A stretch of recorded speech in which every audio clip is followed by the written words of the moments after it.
Now there we have the locking pins reinserted on the opposite side, and then you just clip those back into place.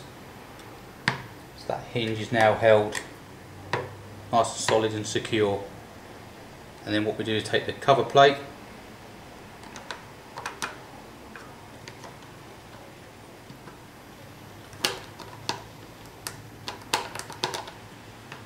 which then clips back into place. So that's that side done. And on the other side it's just the door catch which locates into place, and then you just reinsert the T20 screw to hold that back in there.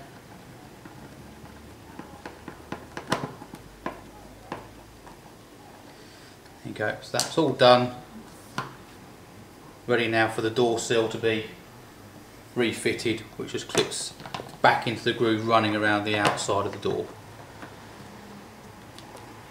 And that just pushes back into place all the way around.